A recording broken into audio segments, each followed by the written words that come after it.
bell choir from St. Paul Lutheran Church. I see we have a nice little house over here. Thank you. Cindy Coucher, our fearless leader, and her group of darlings. Most Christmas hymns focus on the nativity and the past. One well-known hymn encourages us to look forward to the future.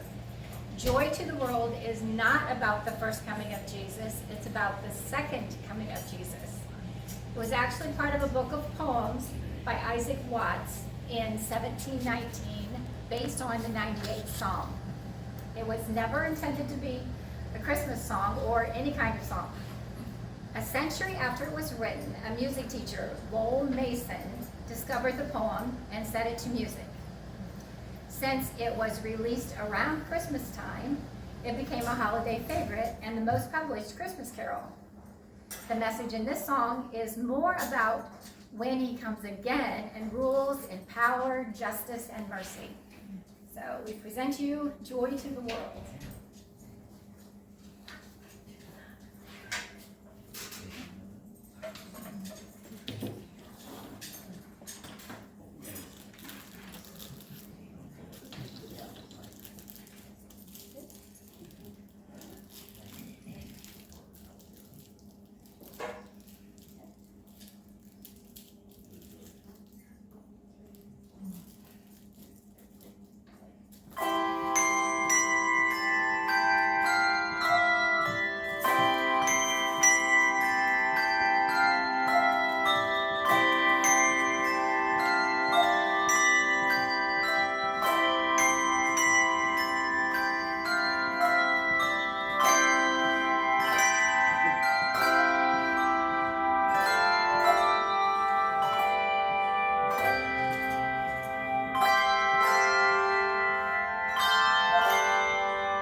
Okay, so this next song, we know it as "O Come All Ye Faithful," but because it's a bell song, and when you play the bells and you're not singing the same thing, they throw a little extra song in there. So you may recognize a different song when it comes in the middle of it, but so we're calling this one "O Come Let Us Adore Him." So the beautiful story of this hymn takes us right to the words of Luke 2. Shepherds were tending to their flocks when all of a sudden angels appeared before them. They were terrified, but the angels assured them. The baby had been born in Bethlehem, and the shepherds decided to go to Bethlehem and see for themselves. This familiar hymn places the singer both among the shepherds who rushed to see the Christ child and the long procession of the faithful that have journeyed to Bethlehem in their hearts for over 2,000 years. I need to get a fan. There is a reason to sing and celebrate during Christmas because of the hope that we have in Jesus. I pray this knowledge makes our Christmas season that much more joy-filled. Oh, come, let us adore him.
Infant lowly, or what is it called? Something holy, infant lowly. Yeah, that was in the middle of it. Hey, just throw those in there.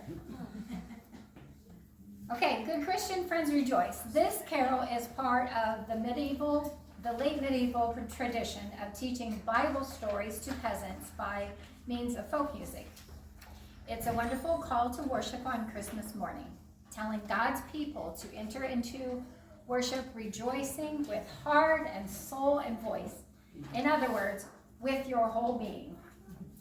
The reason for rejoicing is the birth of Jesus Christ, who has opened heaven's door, bringing blessing to all people everywhere. The last line captures the spirit of the song. We rejoice because Christ was born to save, a line that is sung twice to close the hymn.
O come and come, Emmanuel, the Advent hymn is from the scriptures that foreshadowed Jesus' coming.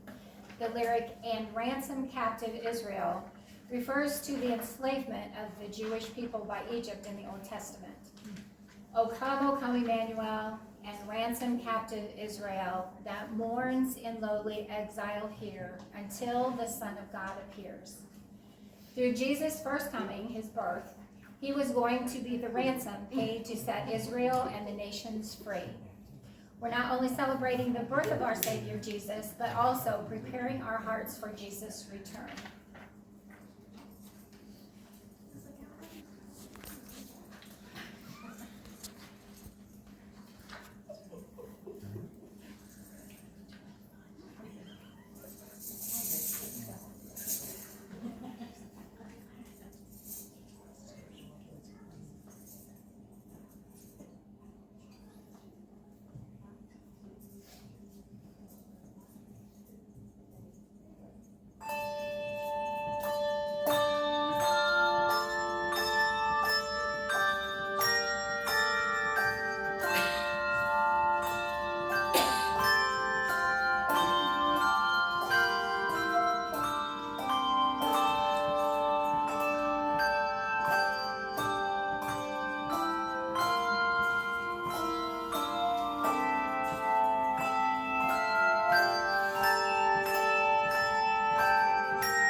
Okay, so, all right, think in your mind. There's always that one song that every time you hear it, you say, I love that one. Okay, you got it? You got it figured out in your head? Or, you go, not so much. Last, I'll let you decide. This was written as an African-American spiritual, and it's more than just a hymn. It's a historic narrative, a message of liberation, and a testament of the enduring human spirit. Its lyrics celebrate the nativity of Jesus. Amidst the Christmas hustle and bustle, let us not forget to tell others that Jesus Christ was born to die for you and me. This is not merely a carol to be sung, it's a command to obey. And it is my favorite song. Go tell it on the mountain. How many picked it? How many picked that as their favorite? Okay, good. Oh, you did. Okay.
I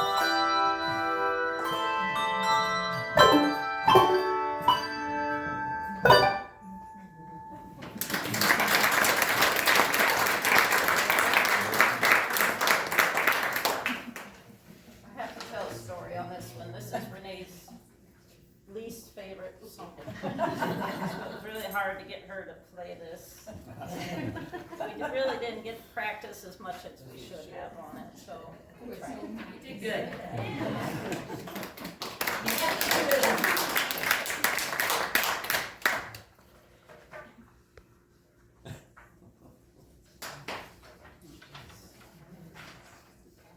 Okay, the year was 1914. The soldiers were spending Christmas Eve night in the battlefield of France during World War I. After only 4 months of fighting, more than 1 million men had already perished. The bodies of dead soldiers were scattered between the trenches. On December 24th, 1914, in the middle of a freezing battlefield in France, a miracle happened. The British watched in amazement as candlelit Christmas trees began to appear above the German trenches. The glowing trees appeared along the length of the German front. A young soldier wrote in his diary, "I heard a rich baritone begin to sing a song I remembered my German nurse sang to me. It was like being in another world. Silent night, holy night. All is calm, all is quiet." After the first carol, the soldiers sang the first Noel, followed by a couple of other carols. It was extraordinary. 2 nations, both singing in the middle of a war. Now it's recorded that for a brief period on Christmas Day, they agreed not to fire their weapons and celebrated the birth of the Prince of Peace. During that time, the soldiers on both sides buried their dead and held a memorial service at the end. Again, one solitary voice began singing Silent Night in French and was joined by another voice singing in German.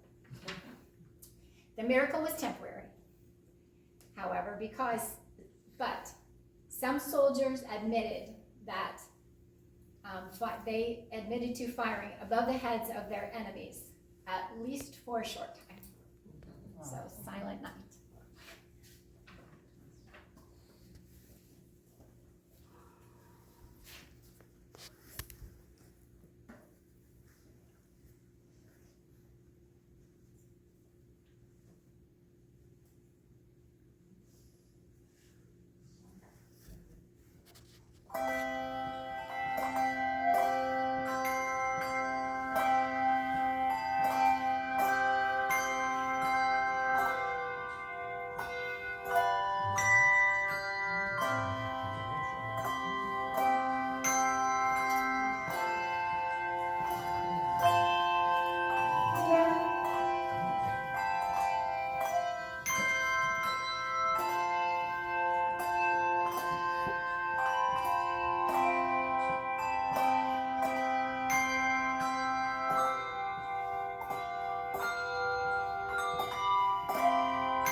is our last one. And I know, we'd like to be here all night too. So this song was not actually written as a Christmas song, ever, ever, ever. However, there's plenty of snow and wintry frivolity, and nothing specifically about the holiday season. It's Jingle Bells. Jingle Bells was originally sung during a Thanksgiving celebration, or even as a drinking song. The original title was One Horse Open Sleigh. The bells referred to those tied to the horses' harnesses that were used to alert riders of the presence of hooves. The song was originally about a crash. If you actually read the verses, there's nothing about Christmas in it, but it's fun. It also had a risque element that fit the 1800s and being unchaperoned.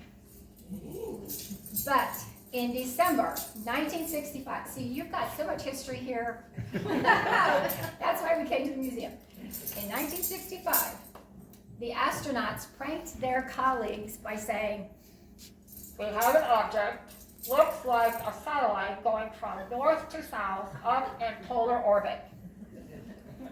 Astronauts Tom Stafford and Wally Schirra then played Jingle Bells on sleigh bells and harmonica that they had smuggled aboard, making the tune the first song ever broadcast from space.